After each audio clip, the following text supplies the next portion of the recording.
नमो अरहन्ताणं नमो अरहन्ताणं नमो अरहन्ताणं।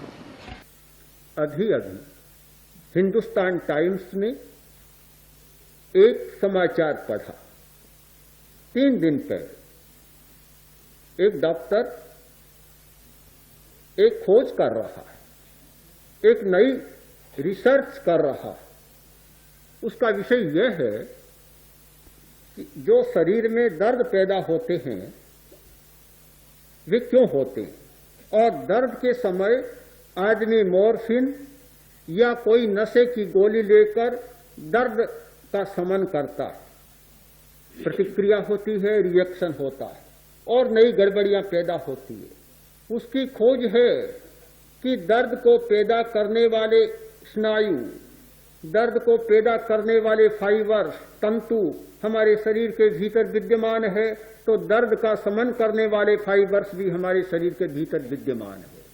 उसने महत्वपूर्ण खोज की कि सिर और पीछे रीढ़ की हड्डी का निचला सिरा और सिर का भाग, चोटी का भाग, यानी ज्ञान केंद्र और शक्ति केंद्र।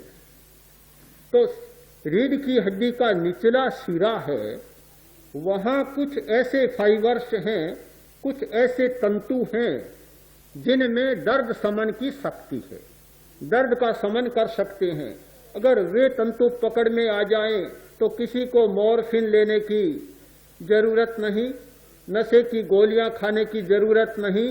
कहीं भी शरीर में दर्द पैदा हुआ और उस बिंदु को पकड़ा और दर्द अपने आप मिट जाएगा। हमारे शरीर में एक ऐसा प्रवाह है जो सिर से चलता है, नीचे तक जाता है और नीचे जाकर वही तो दर्द पैदा करता है। रीढ़ की हड्डी बहुत बड़ा शरीर का रहस्यपूर्ण केंद्र है, इतना बड़ा केंद्र कि वहां से सारे शरीर का संबंध जुड़ा हुआ है। दर्द पैदा होना और दर्द को मिटना, दोनों शक्तियां उसमें विद्यमान है। मैंने जब यह संवाद उसमें पढ़ा, पेन किलिंग हमारे शरीर के भीतर विद्यमान है, मुझे तत्काल अंतर यात्रा की स्मृति हो आई। हम प्रेक्षाध्यान के प्रयोग में कायोत्सर्ग के पश्चात अंतर यात्रा का प्रयोग करते हैं। अंतर यात्रा का मतलब है कि ध्यान को रीढ़ की हड्डी के निचले सिरे पर केंद्रित करें, फिर चित्त को ऊपर उठाएं, रीढ़ की हड्डी के भीतर से सुषुम्ना के मार्ग से ज्ञान केंद्र तक ले जाएं, फिर चित्त को नीचे लाएं, ऊपर से नीचे और नीचे से ऊपर। जैसे कुएं में बाल्टी डाली जाती है और पानी भरता है, निकाली जाती है, फिर डाली जाती है और फिर निकाली जाती है। ठीक वही प्रक्रिया कि चित्त को नीचे से ऊपर ले जाएं। नीचे शक्ति का स्रोत है, बहुत बड़ा शक्ति का स्रोत है, यह रीढ़ की हड्डी का निचला सिरा बहुत बड़ा स्रोत है। वहां से शक्ति को बाल्टी में भरकर, श्वास की बाल्टी में, प्राण की बाल्टी में भरकर और ज्ञान केंद्र तक ले जाएं, और जब वह बाल्टी वहां जाकर खाली हो जाए फिर उसको चित्त को नीचे ले जाएं, खाली बाल्टी को, और फिर शक्ति को भरकर ऊपर लाएं। एक इतनी महत्वपूर्ण प्रक्रिया है, हम नहीं जानते। कल ही डॉक्टर ने कहा कि सर्दी के दिनों में अंगुलियों के जो बीच के अंतराल हैं, ये भाग, यहां अगर सरसों का तेल लगाया जाए तो जिनको भयंकर सर्दी का प्रकोप होता है वह समाप्त हो जाता है। कारण है इसका, पैरों की अंगुलियों के बीच और हाथों की अंगुलियों के बीच ये जो यहां एंडिंग है, यहाँ हमारे स्नायु हैं, समाप्त होते हैं, ये सर्दी को बाहर से ज्यादा पकड़ते हैं, पैरों के भी और हाथों के भी। अगर ये गर्म रहे तो सर्दी का उतना प्रकोप नहीं होगा। रीढ़ की हड्डी का निचला सिरा, जहां असंख्य तंतु, इतने छोटे छोटे सूक्ष्म तंतु हैं जिन्हें चांदी के सफेद धागों की तरह हजारों लाखों तंतुओं में छोटा छोटा भाग बटा हुआ है, उसमें इतने महत्वपूर्ण केंद्र हैं।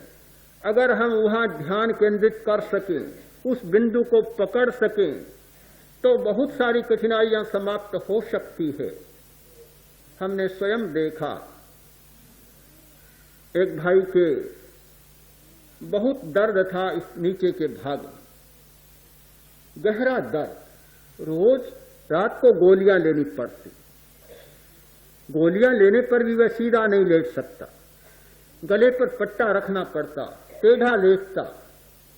हमने प्राण का प्रयोग करवाया, इसी स्थान पर प्राण का प्रयोग किया।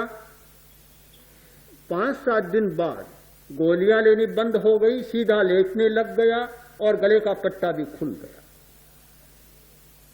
ऐसा क्यों हुआ? जब इस घटना को पढ़ा कि रीढ़ की हड्डी के नीचे ये दर्द शामक फाइबर्स हैं, ऐसे तंतु हैं जो दर्द को समाप्त कर सकते हैं, तो बात समझ में आई कि हमारे शरीर में यह रीढ़ का स्थान इतना रहस्यपूर्ण और इतना महत्वपूर्ण है, उसे पकड़ सकें तो बहुत बड़ी घटना हो सकती है। बेचारा डॉक्टर कब पकड़ेगा? काफी शोध करनी होगी उस बिंदु को पकड़ने में, किंतु ध्यान के द्वारा वह बिंदु बहुत सुविधा के साथ पकड़ा जा सकता है। अगर उस केंद्र पर हम ध्यान को केंद्रित कर सके तो ठीक हमें पता न चले, किंतु चित्त की इतनी क्षमता होती है कि ठीक बिंदु को पकड़ लेता है और अपने आप उसकी प्रक्रिया हो जाती है।